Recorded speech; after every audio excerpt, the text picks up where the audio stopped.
ताहि जातै भये अरहंतादि महान। करि मंगल करि हो महा ग्रंथ करण को काज। जातै मिलय समाज सब पावै निज पद राज। बहुविधि मिथ्या गहन करी मलिन भयो निज भाव। ताको होत अभाव है सहज रूप दर्शाओ।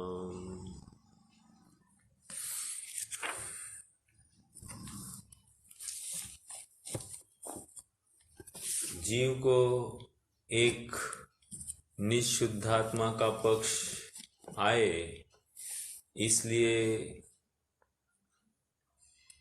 इसकी जो कोई विपरीत मान्यताएं चलती है उन मान्यताओं का खंडन कहो, या जो ये वर्तमान मनुष्य पर्याय में जो विपरीत मान्यताओं को अवधारण करता है, ऐसे गृहीत मिथ्यात्व संबंधी जो कोई पक्ष है उसका ज्ञान कहो, ये यहाँ पंचम अध्याय के माध्यम से पंडित जी हमको करा रहे हैं। सर्वव्यापी अद्वैत ब्रह्म, फिर सर्व अद्वैत ब्रह्म का सृष्टिकर्तावाद, उसकी अवतार मीमांसा, फिर अनेक मत का मोक्ष मार्ग संबंधी निरूपण, मुसलमान मत का मोक्ष मार्ग संबंधी निरूपण, और उसके पश्चात अब तात्विक बातें चल रही है जिसमें तत्व विचार के स्तर पर प्रत्येक दर्शन, प्रत्येक मत कैसे खड़ा होता है उसकी बात बता रहे हैं। सर्वप्रथम सांख्य मत की बात आई। सांख्य मत में 25 तत्व माने हैं और 25 तत्वों के माध्यम से वे एक पुरुष और प्रकृति ऐसे दो मूल भेद मानते हैं। प्रकृति के भी वे 24 भेद करते हैं और 24 भेदों के माध्यम से उनकी 5 ज्ञानेंद्रिया, 5 कर्मेंद्रिया, 5 तन मात्राएं, एक मन और उसके पहले बुद्धि, अहंकार और गुण, इन सब की चर्चा वे करते हैं। और तन मात्राओं से रूप से अग्नि उत्पन्न होना, रस से जल उत्पन्न होना, गंध से पृथ्वी उत्पन्न होना, स्पर्श से पवन उत्पन्न होना और शब्द से आकाश उत्पन्न होना, ऐसा वे मानते हैं। सो ये सब बातें काल्पनिक प्रतीत होती है, क्योंकि बिना प्रयोजन की ही बातें रखी है। और ऊपर से फिर मोक्ष मार्ग किसको कहते हैं, तो कहते हैं कि पुरुष को प्रकृति से भिन्न करना सो मोक्ष मार्ग है। तो यहाँ पर पुरुष मात्र भिन्न जानता है, इतना भर करे तो वो उसका मोक्ष मार्ग सिद्ध हो जाता है। लेकिन पंडित साहब पूछते हैं कि कहते हैं कि आप जो कह रहे हो कि पुरुष प्रकृति से भिन्न स्वयं को जाने, तो मात्र जानने से मोक्ष मार्ग हो जाएगा, कुछ करना नहीं है। तो कह रहे हैं क्योंकि हमारे यहाँ तो मान्यता भी बदलनी है और साथ साथ हमारा अनुकरण भी या आचरण भी वैसे तद्रूप करेंगे तभी मोक्ष मार्ग हुआ कहेंगे। सो हमें तुम्हारी ये बात इष्ट नहीं लगती है, मात्र जानने से कुछ कह रहे हो तो हमको युक्त नहीं लगती है। और दूसरा कह रहे हैं कि ये जो पुरुष है वो करता है या अकर्ता है, तो कुछ भी कहोगे तो तुम फंस जाओगे, क्योंकि अकर्ता तो तुम मानते हो और उसके कर्तापने की सिद्धि करते हुए दिखाई देते हैं।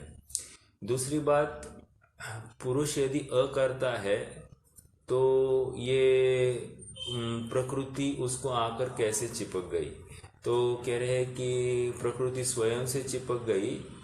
तो इसमें पुरुष का कुछ भी कर्तव्य नहीं माने, तो फिर पुरुष निर्णय क्यों कर रहा है? क्योंकि प्रकृति स्वयं विकार को प्राप्त हुई, प्रकृति जाने, पुरुष तो वैसे का वैसा सुखमयी है, तो उसको मोक्ष मार्ग में प्रवृत्ति करने की जरूरत क्या पड़ेगी। आइए पेज नंबर 126 पर हम उस पैराग्राफ को पढ़ते हैं, सेकेंड लास्ट पैराग्राफ, और प्रकरण को आगे बढ़ाते हैं। तथा प्रकृति पुरुष का भिन्न होना उसे मोक्ष कहते हैं। 25 तत्वों में 24 तत्व तो प्रकृति संबंधी कहे, एक पुरुष भिन्न कहा, वे तो भिन्न है ही, और कोई जीव पदार्थ 25 तत्वों में कहा ही नहीं। कह रहे हैं कि आपने इतने सब 25 तत्व बताए, उसमें एक जीव तत्व कोई तो बताया होता, लेकिन एक भी जीव तत्व, जीव नामक पदार्थ ही नहीं बताया तुमने। जिसको सुखी होना है वही नहीं बताते हो तो क्या मतलब है। तथा पुरुष ही को प्रकृति संयोग होने पर जीव संज्ञा होती है, तो उसे तो पुरुष न्यारे न्यारे होती है, तो पुरुष न्यारे न्यारे प्रकृति सहित है। पश्चात साधन द्वारा कोई पुरुष प्रकृति रहित होता है, ऐसा सिद्ध हुआ, एक पुरुष न ठहरा। कह रहे हैं कि यदि तुम पुरुष और प्रकृति को मिलने पर जीव हुआ ऐसा अगर कहते हो, तो हमको लगता है कि फिर इसको लेकर प्रॉब्लम क्या होगी। प्रकृति और पुरुष, प्रकृति पुरुष रहित होता है, मतलब पश्चात साधन कोई पुरुष प्रकृति रहित होता है, मतलब कोई साधन करना है तो जो शुद्ध होने वाला है वो कोई दूसरा और पुरुष है, ऐसा हमको दिखाई देता है। ऐसा सिद्ध हुआ, एक पुरुष न ठहरा, मतलब जो प्रकृति से भिन्न होने वाला है वो दूसरा पुरुष, और अभी जो प्रकृति से युक्त है वो अलग पुरुष, ऐसा हमको दिखाई दे रहा है। तो ये भी बात तर्क संगत नहीं है। फिर अगला बिंदु कह रहे हैं कि तथा प्रकृति पुरुष भूल है, प्रकृति पुरुष की भूल है या किसी व्यंतरीवत भिन्न है। यदि पुरुष की भूल कहोगे तो तकलीफ, और यदि व्यंतरी जैसी, व्यंतर क्या करता है, व्यंतर चेटता है, किसी को लग जाता है, तो ये प्रकृति जबरदस्ती पुरुष को चिपक गई है। जो जीव आ लगती है, यदि उसकी भूल है तो प्रकृति से इंद्रियादिक व स्पर्शादिक तत्व उत्पन्न हुए कैसे माने। यदि पुरुष की भूल है तो फिर प्रकृति से इंद्रिय या फिर स्पर्श आदि, स्पर्शन रस आदि आदि बताए ना, तो कह रहे ये 5 तन्मात्राएं हुई, ये कैसे मान रहे हो तुम, क्योंकि पुरुष की भूल है और कार्य प्रकृति में दिखाई दे रहा है, तो हमको ये बात गलत दिखाई देती है। और अलग है कौन, पुरुष और प्रकृति अलग है, तो वह भी एक वस्तु है। हमको पुरुष और प्रकृति एक वस्तु दिखाई दे रही प्रत्यक्ष, सर्व कर्तव्य उसका ठहरा, पुरुष कुछ कर्तव्य ही नहीं रहा, तो किस लिए उपदेश दे, मतलब मोक्ष होने का या सुखी होने का उपदेश क्यों दिया जा रहा है। सब कुछ प्रकृति का ही कर्तव्य है, तो फिर पुरुष को सुखी होने के लिए उपदेश क्यों दिया जा रहा है। इस प्रकार यह मोक्ष मानना मिथ्या है। अब आगे, अभी और थोड़ी सी तात्विक बात, पेज नंबर 127 पहली लाइन। तथा वह प्रत्यक्ष अनुमान आगम यह 3 प्रमाण कहते हैं। प्रत्यक्ष अनुमान आगम, हम भी प्रत्यक्ष मानते हैं, हम भी अनुमान मानते हैं, और हम भी परोक्ष प्रमाण भी मानते हैं, ठीक है, और आगम तो हम भी स्वीकार करते हैं। तो कह रहे ये 3 प्रमाण है, परंतु उनके सत्य असत्य का निर्णय जैन के न्याय ग्रंथों से करना। लेकिन तुमने जो प्रत्यक्ष अनुमान और आगम ये प्रमाण कहे हैं वे काल्पनिक है। जैसे कहते हैं कि अनुमान, अनुमान प्रमाण, जैसे वे मानते हैं कि पुरुष भिन्न है और प्रकृति आदि आदि ये सब है। तो कहते हैं कि ये तुमने निर्णय कैसे किया, पुरुष अकर्ता है या अव्यक्त है, तो तुमने शास्त्र पढ़ के ही तो किया होगा। तो फिर शास्त्र पढ़े तो तुम उसे अनुमान प्रमाण कैसे कह रहे हो, तुम तो उसे आगम प्रमाण कहो। ओके। और प्रत्यक्ष, हम प्रत्यक्ष ही ये सब अहंकार आदि होते हुए दिखाई दे रहे हैं, और तुम उसे किस रूप से तुम उसको निरूपित करते हो या अलग अलग रूप से तुम इसका निरूपण करते हो, तो ये भी ठीक नहीं है। जैसे अनुमान प्रमाण का एग्जाम्पल क्या ले सकते, स्पर्श से अग्नि आदि बनना। अब ये अनुमान प्रमाण कैसे लोगे, हमको तो प्रत्यक्ष दिखाई देता है कि अग्नि को हाथ लगाओ तो वो उष्ण है, तो प्रत्यक्ष भाषित होता है, उसमें अनुमान प्रमाण कैसे हो सकता है। ठीक है। और ये कर्मेंद्रिय आदि तो जो है वो प्रत्यक्ष दिखाई देती है, तो ये तो ठीक है। कहने की बात इतनी है कि इनके जो कोई प्रमाण मानते हैं वहां पर यथार्थता भाषित नहीं होती है। अब आगे ये इनके देव शास्त्र गुरुपने की खंडन कर रहे हैं, अर्थात उनके देवपना भी विपरीत है, उनके गुरु भी विपरीत है, और शास्त्र भी ऐसे कोई तर्क संगत नहीं है। देखो, तथा सांख्य मत में कोई तो ईश्वर को मानते नहीं है, कितने ही एक पुरुष को ईश्वर मानते हैं। पहली तो क्या है, कोई ईश्वर को ही मानता नहीं। दूसरा कह रहे हैं कोई एक पुरुष को ईश्वर मानता है, कितने ही शिव को ईश्वर मानता है, कितने ही नारायण को देव मानते हैं, अपनी इच्छा अनुसार कल्पना करते हैं, कुछ निश्चय नहीं है। तथा इस मत में ये क्या हुआ, देव संबंधी बात, वे कैसे देव की कल्पना करते हैं। तथा इस मत में कितने ही जटा धारण करते हैं गुरु, कितने ही चोटी रखते हैं, कितने ही मुंडित होते हैं, कितने ही कत्थई वस्त्र पहनते, कत्थई मतलब ऑरेंज, इत्यादि अनेक प्रकार से भेष धारण करके तत्वज्ञान का आश्रय से महंत कहलाते हैं। इस प्रकार सांख्य मत का निरूपण हुआ। तो यहाँ पर देव और देवपने में भी एक रूपता नहीं दिखाई देती है, और गुरुपने में भी एक रूपता नहीं दिखाई देती है। हमारे यहाँ पर देव का स्वरूप एक ही प्रकार का है, और इसलिए एक ही टाइप के देव है, वे है सिद्ध। और उनके यहाँ पर ऐसी नहीं है। और गुरुपने की भी अवस्था यथार्थ एक पर्टिकुलर फॉर्मेट में ही हम गुरुपना मानते हैं, अन्य प्रकार से गुरुपना नहीं है। तो वैसा यहाँ पर नहीं है, अलग अलग भेष धारण करके गुरुपना स्थापित करते हैं। तो ऐसे सांख्य मत का निरूपण हुआ। अब थोड़ा सा आगे बढ़ना है, शैव मत चलने वाला है।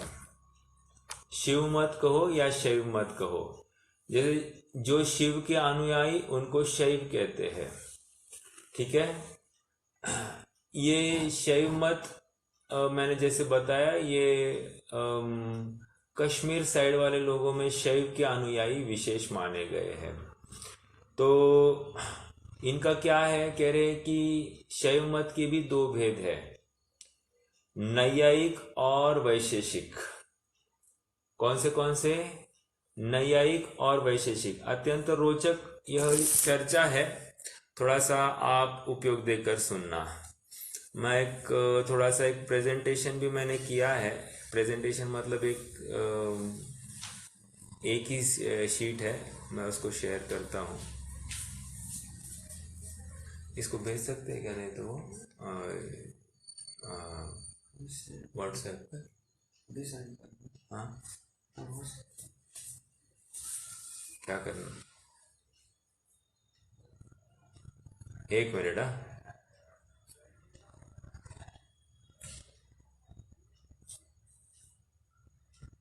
वो अब ओपन है ना स्क्रीन? नहीं वो करेगा अटैच नहीं। हाँ डॉक्यूमेंट सर्च करो नीचे एकदम डाउनलोड से डेस्कटॉप एकदम नीचे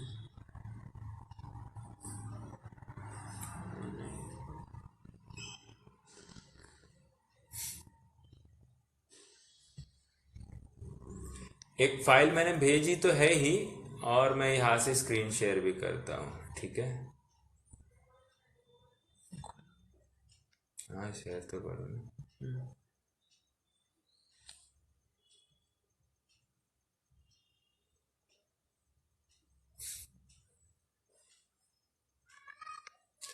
ये देखिए, नैयायिक और वैशेषिक क्या है। अपन पहले इनकी समानता पढ़ते हैं। भले ही मैंने यहाँ पर अंतर लिखा है पहले, लेकिन अपन समानता पहले पढ़ते हैं। क्या है नैयायिक? चलो, नैयायिक जो है इनकी समानता पढ़ते हैं। एक तो ये क्या है, एक तो शैव मत से, शिव मत का ही ये दो भाग है। दो भाग है मतलब दोनों शिव को मानते हैं, एक बात ये हो गई। दूसरी बात ये है कि उनकी मान्यता में क्या है, ईश्वर को कर्ता मानते हैं। क्या है? ईश्वर को कर्ता मानते हैं। ईश्वर को कर्ता मानते मतलब क्या, कि ये जितना भी कार्य है ये किसी न किसी कारण के बिना कार्य नहीं हो सकता है। क्या कहा? कोई ना कोई कारण चाहिए, और हो सकता है कि किसी को करुणा आई और उसने इस सृष्टि की, आदि की, या सारी जगत की या जीवों की रचना की या व्यवस्था की। सो कह रहे हैं कि ये ईश्वर का कर्ता वाद हो गया।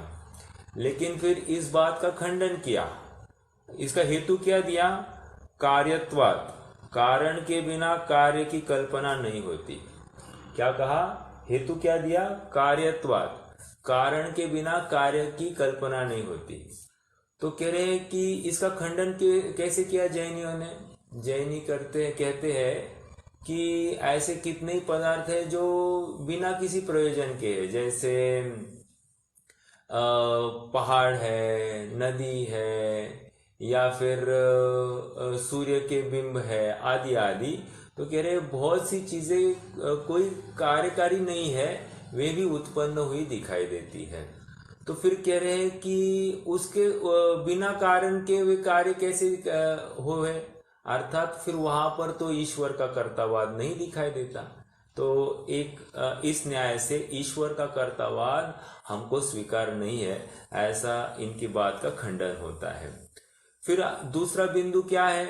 ज्ञान को अस्वसंवेदी मानते हैं। बाह्य को जानना है, बाह्य को तो जानते हैं, स्व को नहीं जानते। अस्वसंवेदी मतलब हम क्या मान रहे हैं? हम ज्ञान को या आत्मा को स्व पर प्रकाशी मानते हैं। मतलब स्व को जानते हुए पर को भी जानता है, और पर को जानते हुए स्व को भी जानता है एट ए टाइम। ऐसी सामर्थ्य इस जीव में है।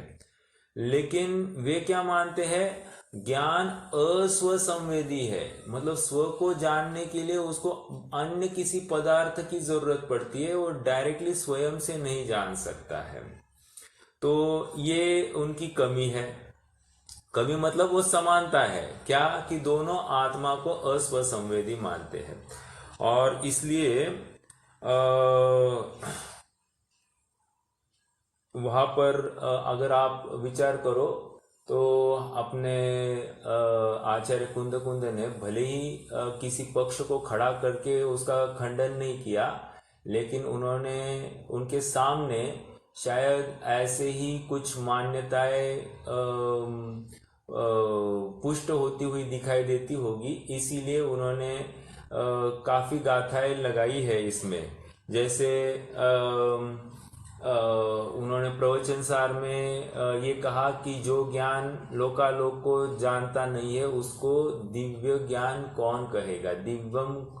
ते को परुवेंती। तो कह रहे कि उस ज्ञान को दिव्य कौन कहेगा। नियम सार में भी ऐसी बात आई कि जो ज्ञान लोकालोक को जानता है वो आत्मा को नहीं जानता, और जो ज्ञान आत्मा को जानता है वो लोकालोक को नहीं जानता। तो कह रहे कि यहाँ पर दोनों मतलब इस दोनों तर्क युक्त ही है, एक ही बात है। या फिर समय सार की 9वीं 10वीं गाथा, वहां पर उन्होंने कहा कि जो श्रुत केवली है वे द्वादशांग के पाठी है, और जो द्वादशांग के पाठी है वे श्रुत केवली है। तो सॉरी, जो श्रुत केवली है सो द्वादशांग के पाठी है, और जो द्वादशांग के पाठी है सो आत्मा को जानते हैं। क्या मैं भूल रहा हूँ, वहां पर एक तो आत्मा को जानते हैं और दूसरा द्वादशांग के पाठी है। ऐसे दो अर्थ है, व्यवहार से द्वादशांग के पाठी और निश्चय से आत्मा को जानते हैं। ऐसी दो बातें वहां पर आई है। तो कहने की बात इतनी है कि वहां पर यही बात है कि ये जो शैव मत है या वैशेषिक या नैयायिक है, जो मानते हैं कि ये ज्ञान अस्व संवेदी है, स्व को जान नहीं सकता, तो उन बातों का खंडन कहीं ना कहीं आचार्य कुंद ने अपने साहित्य में किया। ये दूसरा बिंदु हो गया, ज्ञान को अस्व संवेदी जानते हैं। तीसरा बिंदु क्या है, आत्मा ज्ञान अपना गुण नहीं है, वह समवाय से आत्मा से जुड़ता है। मतलब क्या, आत्मा पहले तो ज्ञान से रहित था, फिर ऐसे हुआ कि एक समवाय नामक तत्व माना है उन्होंने। उस समवाय नामक तत्व ने क्या किया, जोड़ने का काम किया। उसने क्या किया, ज्ञान गुण को आत्मा के साथ जोड़ दिया, तो आत्मा जानने चालू हो गया, आत्मा को ज्ञान होना चालू हो गया। तो इनकी बहुत खंडन किया है या मजाक उड़ाया जैनियों ने। कहते कि यदि ऐसा है तो वो समवाय नामक तत्व किसी राख में जाकर राख में लगे और उससे ज्ञान भी उसको जाकर चिपक जाए, तो राख भी जानना चालू कर दे। ऐसा तो होता हुआ दिखाई नहीं देता है। इसका मतलब तुम जो मानते हो कि आत्मा और ज्ञान अलग अलग है, सो हमको ये युक्त नहीं दिखाई देती। और एक प्रश्न खड़ा किया, यदि आत्मा ज्ञान से जानना चालू कर दिया, तो जब समवाय से जुड़ा नहीं था आत्मा ज्ञान से, तो उस समय में आत्मा जड़ था या चेतन था? यदि जड़ था तो फिर दूसरे जड़ में भी जाकर मिले ज्ञान, तो उसको भी वो भी जानना चालू हो जाए। लेकिन ऐसा होता हुआ दिखाई नहीं देता है, तो तुम्हारी ये बात तर्क संगत नहीं है। और यदि चेतन था तो ज्ञान से युक्त ही था, फिर तुम्हारी बात अपने आप झूठी होगी। ठीक है, तो इस प्रकार ये तीसरा बिंदु, ज्ञान अपना गुण नहीं है, वह समवाय से आत्मा से जुड़ता है, इस बिंदु पर चर्चा हो गई। चौथा बिंदु क्या कहते हैं, ये किसकी बात चल रही है वैसे? शिव मत में ये दो है, नैयायिक और वैशेषिक। तो ये दोनों की समानता की चर्चा चल रही है। ज्ञानादि गुणों के उच्छेद को मोक्ष हुआ ऐसा कहते हैं। मतलब ज्ञान का अभाव हो जाना या शून्य हो जाना, कह रहे हैं कि यही मोक्ष है। तो गुणों का अभाव सो मोक्ष मानना, ये भी एक विपरीत बात है, क्योंकि कौन अपना अभाव मानेगा या अपने गुणों का नाश कौन चाहेगा? क्योंकि एक गुण के नाश में द्रव्य के नाश का कारण हो जाता है।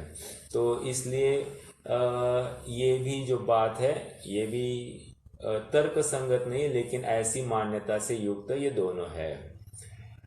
और ये वेदों को प्रमाण मानते हैं। क्या? वेदों को प्रमाण मानते हैं। तो ये वेद मतलब इनका आगम।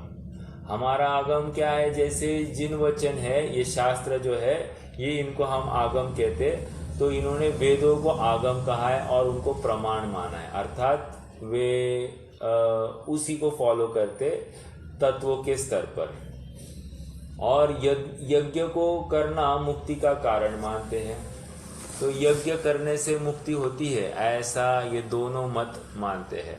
तो ये कुछ समानताएं हो गई, और भी बहुत है, लेकिन मुख्य रूप से इन बातों को अपन ने यहाँ पर रखा। अब दोनों में अंतर देखते हैं।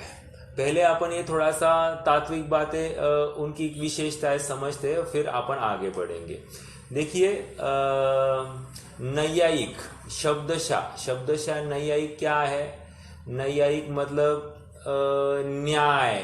न्याय दर्शन की जहां पर विशेषता है, तर्क वितर्क की जहां पर विशेषता होगी, उसको नैयायिक कहेंगे। ठीक है, न्याय दर्शन से जहां पर बात रखी जाती है उसको नैयायिक कहते हैं। और वैशेषिक क्या है?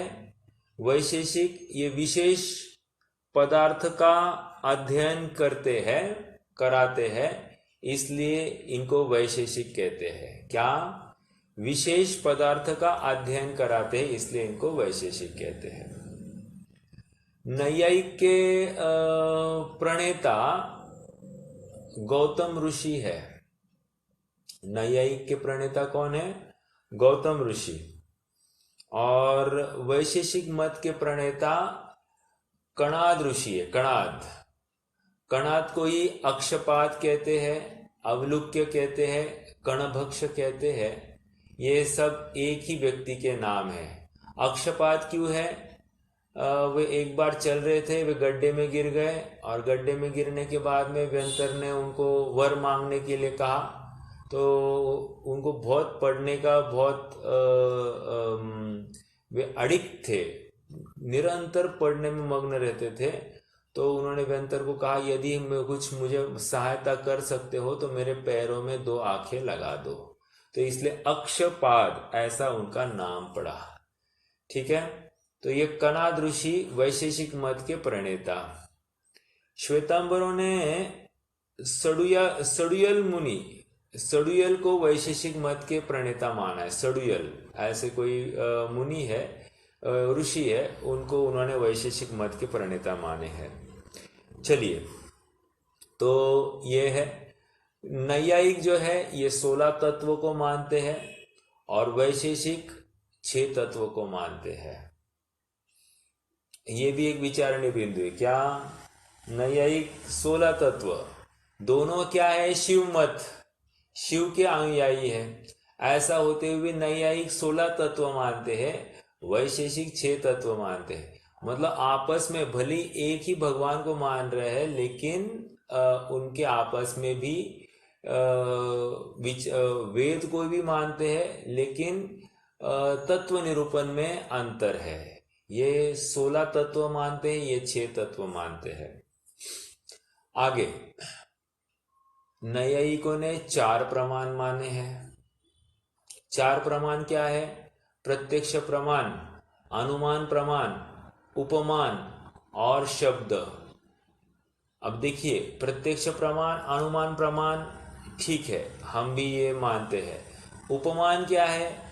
उपमान इज नथिंग बट हमारा प्रत्यभिज्ञान। क्या है उपमान? मतलब जिसे हम प्रत्यभिज्ञान कहते हैं, वो इनका उपमान है। और शब्द को ही शाब्द भी कहते हैं, और ये हम इसे आगम मानते हैं। ठीक है, तो ये नैयायिकों ने क्या कहे? 4 प्रमाण माने हैं। और इनके विरुद्ध वैशेषिकों ने कितने प्रमाण माने? कहते 2 प्रमाण माने, प्रत्यक्ष प्रमाण और अनुमान प्रमाण। अब देखिए, थोड़ी सी बात आप नोट कीजिए। देखो, दोनों ने वेदों को तो स्वीकार किया है। क्या? दोनों वेदों को तो स्वीकार करते हैं, लेकिन जब वेद और कुछ नहीं, इनके आगम है। जब ये दोनों वेद को स्वीकार करते हैं, तो फिर वैशेषिकों ने आगम प्रमाण क्यों नहीं माना? एक प्रश्न अपने आप में खड़ा होता है। कि उनका आपस में ही टकराहट दिखाई देती है। अगर वे वेद को मानते हैं तो आगम को प्रमाण मानना चाहिए, और आगम को नहीं मानते तो फिर यहाँ वेद की स्वीकृति नहीं होनी चाहिए। लेकिन ऐसा नहीं है, उन्होंने दो ही प्रमाण माने हैं। तो ये एक अतर्क संगत बात दोनों में दिखाई देती है। ठीक है। और एक बात थोड़ी सी समझना, ये न्यायिक जो हुए ना, ये न्याय दर्शन के द्वारा इन्होंने शुरू शुरू में बहुत पॉपुलैरिटी प्राप्त कर ली, और इतनी पॉपुलैरिटी कि वो न्याय दर्शन से वे जैनियों का और बौद्धों का बहुत खंडन करने लग गए। इतना खंडन कि पूछो मत। फिर हुआ ऐसे कि बौद्ध थोड़े जागरूक हो गए, और उन्होंने फिर न्याय के ही माध्यम से इन नैयायिकों का खंडन करना चालू कर दिया। ओके, तो बौद्ध तो और इसको लेकर फिर बौद्ध मत भी बहुत फैलने लग गया, उसके अनुयायी भी बहुत बढ़ गए। बढ़ते बढ़ते 8वीं शती आने लग गई, और 8वीं शती में फिर ऐसा हुआ कि अकलंग स्वामी हुए, और अकलंग स्वामी को लगा कि जैन मत का तो बहुत ह्रास हो रहा है और सभी अन्य अन्य मत में कन्वर्ट हो रहे हैं, तो कुछ न कुछ करना चाहिए। तो फिर वो जाकर उन्होंने बौद्धों के आश्रम में रहे नालंदा यूनिवर्सिटी में, और वहाँ पर बौद्ध न्याय को समझा, और उसको समझने के बाद में फिर उन्होंने बौद्धों का भरसक खंडन किया, और बौद्धों के साथ साथ नैयायिकों का भी खंडन किया। इसलिए एक इतिहासकार ने ये भी लिखा है कि 8वीं शती तक जो बौद्ध इतने हावी थे यहाँ पर भरत भूमि में, वे अचानक कहाँ गए ये हमको पता नहीं पड़ा। अर्थात भारत से ये बौद्ध क्यों गायब हो गए और कैसे गायब हो गए ये हमको कारण नहीं दिखाई देता है। तो कहीं ना कहीं ये 6 महीने तक अकलंग स्वामी का और बौद्धों का जो वाद चलता रहा, तो उसी का नतीजा है कि वे उनको यहाँ से अपना बोरिया बिस्तर बांधना पड़ा, और फिर वे चीन, तिब्बत आदि आदि उस जगह पर जाकर बसे। कहने की बात इतनी है कि न्यायिकों ने ये न्याय दर्शन को चालू किया, और हमारा न्याय दर्शन सबसे अच्छा विकसित अकलंग स्वामी के काल में हुआ। देखिए, वैसे हम क्या कहते हैं कि समनभद्र स्वामी ये न्याय के फाउंडर है। बात बराबर है, समनभद्र स्वामी न्याय के फाउंडर, लेकिन उनके सामने ऐसे खंडन मंडन अन्य मतों के साथ नहीं हुआ। वहां तो उनके सामने ये प्रॉब्लम थी कि ईश्वर दिखाई नहीं देता है, इसलिए कोई ईश्वर हो सकता है, तो ईश्वर है तो वो कौन हो सकता है और उसका स्वरूप क्या हो सकता है, इस पर्टिकुलर बात की सिद्धि समनभद्र स्वामी ने की। ओके, लेकिन अन्य मत की विचारधारा और अपनी विचारधारा में क्या अंतर है, या उनकी विचारधारा कैसे गलत है, तो ये न्याय के माध्यम से ही खंडन की बात और अपने मत का मंडन करने की बात ये अकलंग स्वामी ने की। समझ में आया? तो इतना भले ही दोनों ने न्याय का ही प्ररूपण किया, लेकिन समनभद्र स्वामी का इस पक्ष में ऐसा ज्यादा योगदान नहीं माना जाता है जितना अकलंग स्वामी का योगदान यहाँ पर परिचित होता है सबको। तो ये एक विशेष बात नैयायिकों की। नैयायिक क्यों कहे? क्योंकि इन्होंने न्याय दर्शन के माध्यम से वस्तु स्वरूप का निरूपण करने के लिए चाहा, और उसके माध्यम से उन्होंने अपना मत भी बहुत ही उन्होंने प्रसिद्ध कराया। ठीक है, तो ये कुछ बात रही नैयायिकों की और वैशेषिकों की। ये दोनों शिव के अनुयायी है, इसलिए इन दोनों को शैव मत ऐसा भी कहते हैं। जैसे देखो, शिव के अनुयायी को कहते हैं शैव, बुद्ध के अनुयायी को कहते हैं बौद्ध, क्रिश्चियन के क्रिस्त के अनुयायी को कहेंगे ख्रिस्ती। तो इसी प्रकार जैन के अनुयायी को जिन के अनुयायी को जैन कहते हैं। तो वैसे ही यहाँ पर शिव के अनुयायी को शैव मत, ऐसा हमको यहाँ पर समझना चाहिए। ठीक है। अब देखिए इन्होंने हम यहाँ से अब पढ़ना चालू करेंगे, नैयायिक की चर्चा चालू हो जाएगी। तो ये कुछ बात हुई, अब थोड़ा सा और आगे हम पढ़ना प्रारंभ करते हैं। ये मैं स्क्रीन को अब शेयरिंग करना बंद करता हूँ, काम तो ऑलमोस्ट हो गया है इसका। आइए अब थोड़ा सा यहाँ से पढ़ते हैं। पेज नंबर 127 क्या है देखिए। तथा शिवमत में दो भेद है, नैयायिक और वैशेषिक। शिवमत के ही दो भेद कर दिए, नैयायिक और वैशेषिक। नैयायिक क्यों कहा?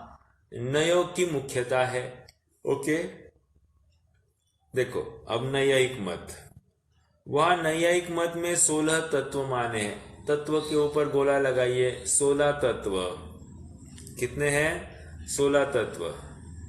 अभी 16 तत्वों के नाम और उनका स्वरूप दोनों दिखाएंगे। तो ये 16 तत्व कौन से हैं? प्रमाण, प्रमेय। प्रमाण मतलब जिससे वस्तु का अधिगम होता है उसको प्रमाण कहते हैं। अधिगम मतलब जिससे वस्तु जानी जाती है उसको प्रमाण कहते हैं। ठीक है। तो प्रमाण एक। प्रमेय, प्रमेय मतलब जो वस्तु जानने में आ रही है। प्रमेय मतलब वस्तु जानने में आना। प्रमेयत्व गुण आप सबको ज्ञात है। तो प्रमेयत्व गुण क्या करता है? किसी न किसी ज्ञान का विषय बनते हैं। तो ऐसे यहाँ पर प्रमेय नामक एक तत्व माना है। ओके, दूसरी बात हो गई। तीसरा, संशय नामक तत्व। बहुत इंटरेस्टिंग है, देखो आपस में ही विरोधी होंगे अभी इनके तत्व। अपन पहले तत्वों के नाम तो पढ़ते हैं। चौथा, प्रयोजन, प्रयोजन नामक तत्व।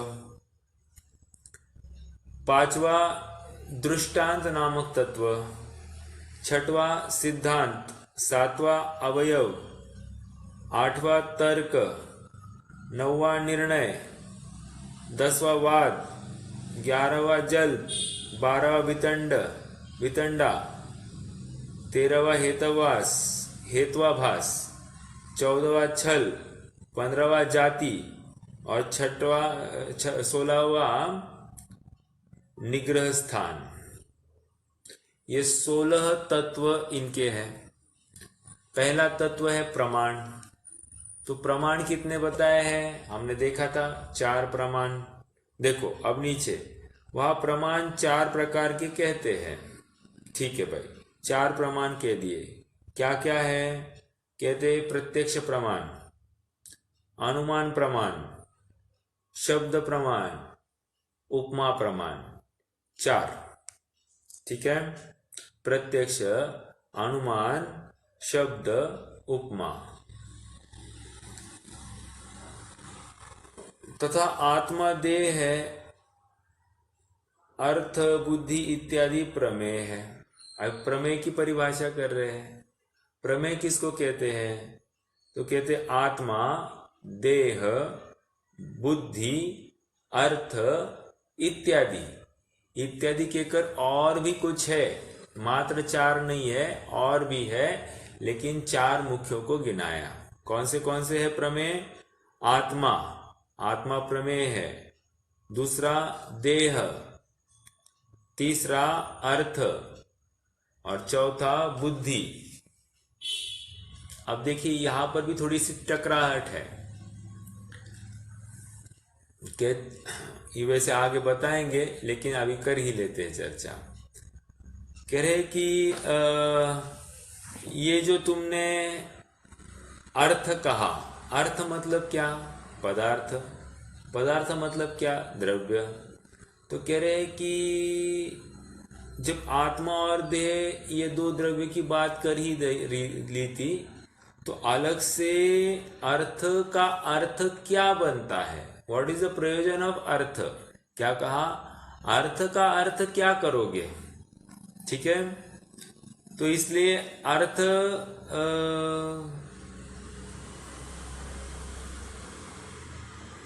हाँ, तो अर्थ का अर्थ क्या करोगे? फिर कहते हैं ये बुद्धि और आत्मा अलग अलग चीज थोड़ी है। बुद्धि मतलब ज्ञान और आत्मा अलग नहीं। तुमने अलग अलग तत्व क्यों बनाया या अलग अलग भेद करके क्यों बता रहे हो? देखो, प्रमेय तत्व है और प्रमेय तत्व में क्या हुआ, यहाँ पर आत्मा, देह, अर्थ और बुद्धि ये उनके प्रमेय कहे हैं। ठीक है, प्रमेय तत्व। आगे,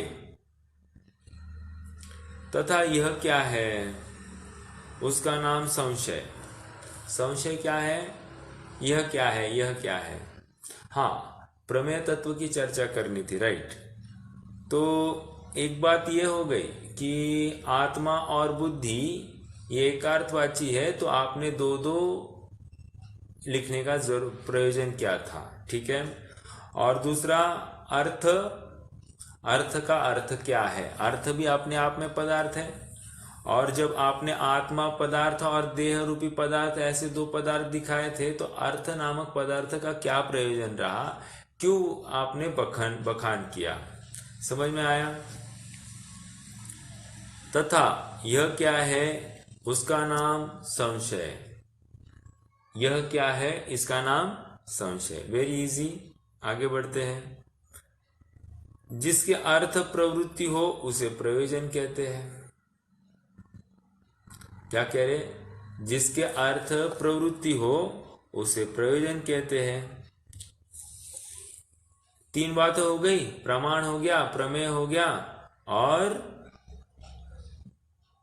संशय हो गया। संशय भी हो गया, और जिसके अर्थ प्रवृत्ति हो उसे प्रयोजन कहते हैं। जिसके लिए प्रवृत्ति हो रही है उसको क्या कह रहे हैं? उसको प्रयोजन कह रहे हैं। चार बात हो गई। जिसे वादी प्रतिवादी माने सो दृष्टांत। एग्जाम्पल देकर हर बात रखते हैं, तो वादी और प्रतिवादी दोनों ने माननी चाहिए, उसको दृष्टांत कहते हैं। देखो, मात्र वादी माने प्रतिवादी नहीं माने तो चर्चा नहीं हो सकती। मात्र प्रतिवादी माने और वादी नहीं माने तो चर्चा नहीं हो सकती। तो कह रहे जो बात लॉजिकल है वो दोनों को ही युक्त लगेगी। ठीक है, तो वादी प्रतिवादी माने सो दृष्टांत। दृष्टांत द्वारा जिसे ठहराए वह सिद्धांत। तथा अनुमान के प्रतिज्ञा आदि 5 अंग व अवयव। अनुमान के क्या कह दिए? 5 अंग कह दिए।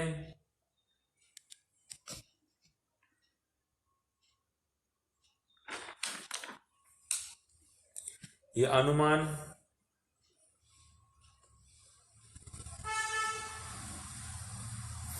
फिर आगे क्या है? संशय दूर होने पर किसी विचार से ठीक हो सो तर्क। तर्क क्या है? कोई संशय था किसी पदार्थ के बारे में, वो हट गया। अब कह रहे हैं कि संशय दूर होने पर किसी विचार से ठीक हो सो तर्क। पश्चात प्रतीति रूप जानना सो निर्णय। निर्णय क्या है? यथार्थ निर्णय, मतलब प्रतीति रूप जानना सो निर्णय। आचार्य शिष्य में पक्ष प्रतिपक्ष द्वारा अभ्यास सो वाद। क्या? आचार्य जो शिष्य को समझाते हैं तो शिष्य को एक पक्ष दिया जाता है, आचार्य एक पक्ष अपने पास रखते हैं, और उन दोनों में आपस में जो कॉन्वर्सेशन हो गई उसको वाद। जानने की इच्छा रूप कथा में जो छल जाति आदि दूषण हो सो जल्प। फिर से, जानने की इच्छा रूप कथा में जो छल जाति आदि दूषण हो सो जल्प।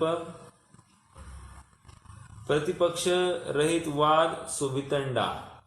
सामने कोई प्रतिपक्ष नहीं है लेकिन वाद खड़े कर देने, ऐसे ही डायलॉग डालने जिसमें वाद रहे, तो ऐसा जो निरूपण है सो कह रहे हैं वितंडा। आगे, सच्चे हेतु नहीं है ऐसे असिद्ध आदि भेद सहित हेत्वाभास। क्या है? सच्चे हेतु नहीं है ऐसे असिद्ध आदि भेद सहित हेत्वाभास। कितने हो गए? 13 हो गए। देखिए अब, छल सहित वचन सो छल है। सच्चे दूषण नहीं है ऐसे दूषणाभास सो जाति। जिससे प्रतिवादी का निग्रह हो सो निग्रह स्थान। अब देखो यहां पर पंडित साहब कुछ प्रश्न खड़े करने वाले हैं। वो कहेंगे कि ये संशय है, संशय और कुछ नहीं है, ये अपने आप में एक विकल्प है और उसको तुम यहां पर रख रहे हो, ये ठीक नहीं दिखाई देता। क्यों नहीं ठीक दिखाई देता? क्योंकि संशय में तुम्हें प्रश्न चिन्ह हुआ है।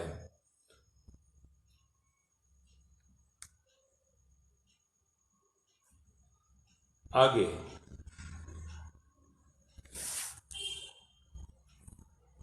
तो ये 16 क्या हो गए? तत्व माने हैं इन्होंने। एक मिनट और थोड़ा सा ये करना है।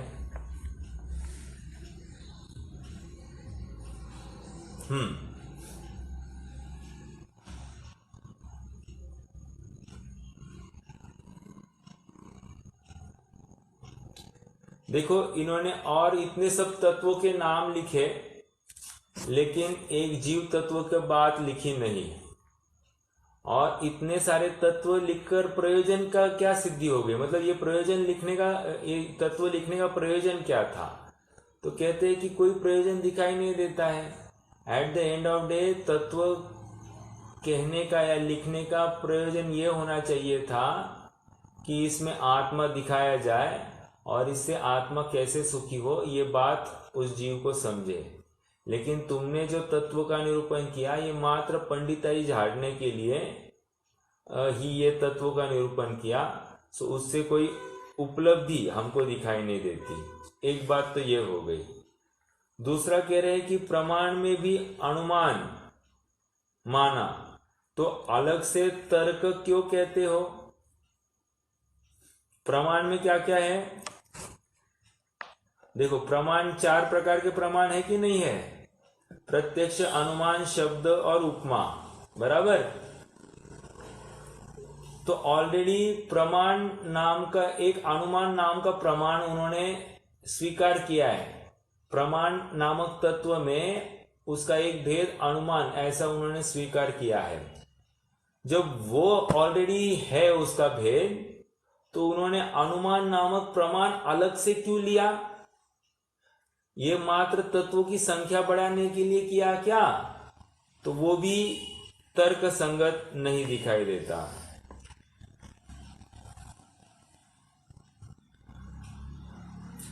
फिर प्रमेय की बात है। प्रमेय क्या क्या है? कह रहे कि सारा जगत है प्रमेय, ठीक है।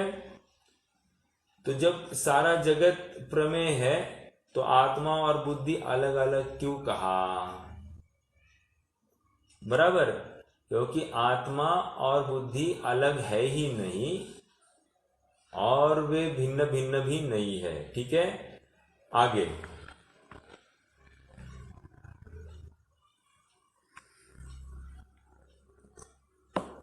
न्यायिक क्या मान रहे हैं कि 16 तत्वों के जो ज्ञान होता है उससे मुक्ति होती है।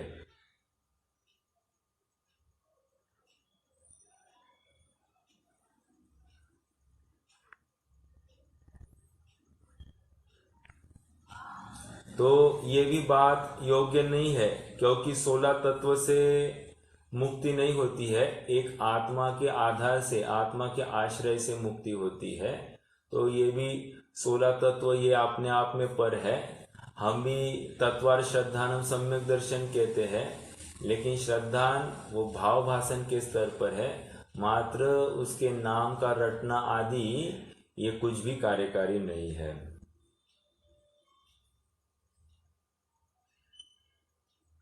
तो ये 16 प्रकार के तत्वों की चर्चा हो गई, ठीक है। आइए थोड़ा सा आगे बढ़ते हैं, अब उनका एक एक का खंडन भी चालू करेंगे पंडित साहब। तो थोड़ा सा चालू करते हैं, जितना समय है 5-10 मिनट जितना होगा अपन करते हैं। इस प्रकार संशय आदि तत्व कहे हैं, सो यह कोई वस्तु स्वरूप तत्व तो है नहीं। ज्ञान का निर्णय करने को व वाद द्वारा पांडित्य प्रकट करने को कारणभूत विचार रूप तत्व कहे हैं, सो इनसे परमार्थ कार्य क्या होगा। मात्र पांडित्य दिखाने के लिए यदि आपने ये तत्व की बात रखी है या तत्व बनाए हैं, इससे परमार्थ का क्या कार्य होगा। काम क्रोध आदि भाव को मिटाकर निराकुल होना सो कार्य है, वह प्रयोजन तो यहाँ कुछ दिखाया नहीं। पंडिताई कोई नाना युक्तियां बनाई, सो यह भी एक चातुर्य है, इसलिए यह तत्वभूत नहीं है। क्या काम क्रोध आदि मिटाने का उपाय तुमने नहीं बताया, और इसलिए जो कार्य होना है सो कार्य नहीं होगा, क्योंकि प्रयोजन तो यहाँ कुछ दिखाया नहीं है, मात्र पंडिताई नाना युक्तियां बनाई, सो यह भी एक चातुर्य है, इसलिए यह तत्वभूत नहीं है। कौन सा संशय? संशय यह तत्वभूत नहीं है।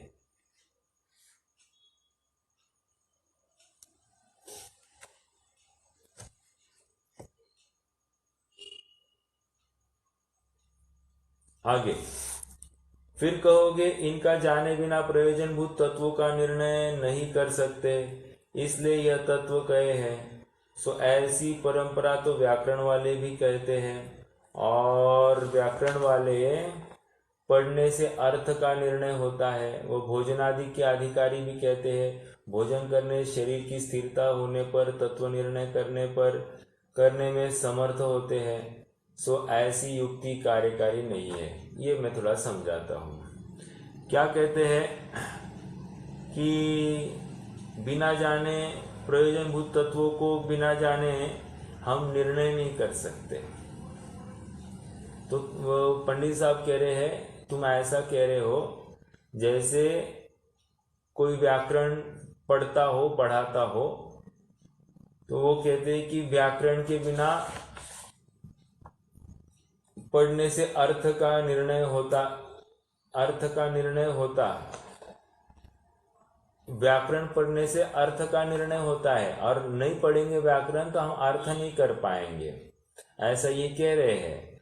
और दूसरा क्या ये दे रहे तर्क, भोजनादि के अधिकारी भी कहते हैं भोजन करने से शरीर की स्थिरता होने पर तत्व निर्णय करने में समर्थ होते। सो ऐसी युक्ति कार्यकारी नहीं है। कह रहे हैं कि ये जो युक्तियां है तुम्हारी,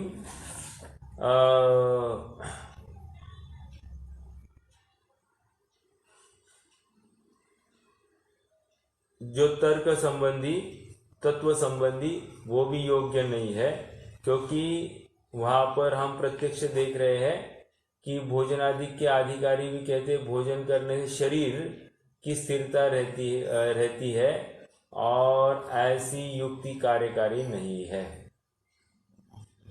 ठीक है, तो 2 पॉइंट दिए वहां पर तत्व के लिए। तत्व जानना जरूरी है ऐसा वो कहता है, तो वो कहते हैं कि ऐसा तो व्याकरण वाले भी कहते हैं कि व्याकरण समझे बिना कोई शास्त्र अभ्यास नहीं कर सकता है। और दूसरा ये बिंदु दिया कि भोजनादि नहीं करेंगे तो शरीर का स्वास्थ्य बिगड़ जाएगा, इसलिए भोजनादि करना भी जरूरी है। तो उसी प्रकार तत्वों को जानना भी जरूरी है, ऐसा वो कह रहा है। लास्ट बिंदु पढ़ते हैं। तथा यदि कहोगे कि व्याकरण भोजनादिक तो अवश्य तत्वज्ञान को कारण नहीं है, लौकिक कार्य साधने को कारण है, सो जैसे यह है उसी प्रकार तुम्हारे कहे तत्व भी लौकिक कार्य साधने को ही कारण होते हैं। जिस प्रकार इंद्रियादि के जानने को प्रत्यक्षादि प्रमाण कहा,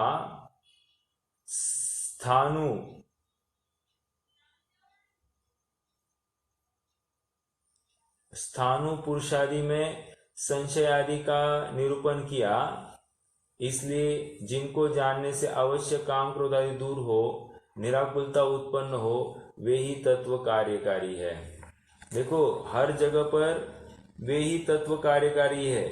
ये तत्व क्यों बनाए, ऐसी ही बात वे निरंतर रख रहे हैं। भले ही तुम्हारे तत्व है, स्वीकार है हमको, लेकिन तत्व होने से इस जीव को क्या, तत्किम।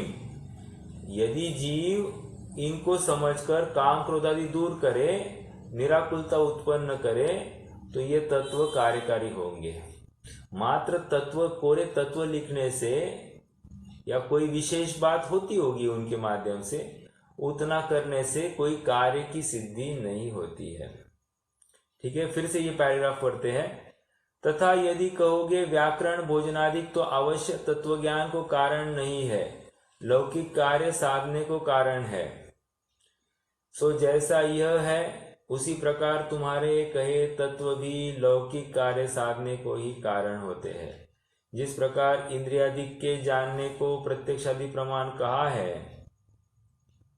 वह स्थानु पुरुषादि में संशय आदि का निरूपण किया है, इसलिए जिनको जानने में अवश्य काम क्रोध आदि दूर हो, निराकुलता उत्पन्न हो, वे ही तत्व कार्यकारी है। अब देखिए थोड़ा सा इसका भाग रह गया है, पेज नंबर 128 का कुछ अंश है और फिर वैशेषिक मत है। देखते हैं, अपन इसको क्रमशः चलाएंगे। कुछ प्रश्न है तो आप रख सकते हैं। आज हमने शैव मत में दो भेद करके देखे, नैयायिक और वैशेषिक। तो वैशेषिक की क्या क्या मान्यता है वो भी देखी, मतलब दोनों में समानता क्या है वो देखा, और दोनों में अंतर क्या है ऊपरी ऊपरी रूप पर वो देखा। और फिर विशेष चर्चा 16 तत्वों की हमने नैयायिकों के की, जिसमें प्रमाण, प्रमेय, संशय, प्रयोजन, दृष्टांत, सिद्धांत, अवयव, तर्क, निर्णय, वाद, जल्प, विटंडा, हेत्वाभास, छल, जाति, निग्रह स्थान। देखिए ना, इसमें एक आप थोड़ा सा नोट कीजिए, एक छल नामक तत्व है। छल नामक तत्व का अर्थ क्या है, देखो वे क्या लिख रहे हैं, सच्चे हेतु नहीं है ऐसी असिद्धि आदि तो हेत्वाभास है। छल सहित वचन सो छल है, मतलब किसी को फंसाने के से युक्त या मायाचारी करने के युक्त ऐसे कोई वचन है, सो छल है, और इसको भी उन्होंने तत्व मान लिया है। अरे तत्व हमको वहां से हटाने के लिए चाहिए था, और इन्होंने तत्व जो लिखे कि इनके श्रद्धांत से मोक्ष होगा, ऐसे वो कह रहे हैं। तो अपने आप में ये विसंगति है, तो हम समझेंगे और इसका विशेष, लेकिन आज के लिए रुक जाते। कोई प्रश्न है तो रख सकते हैं।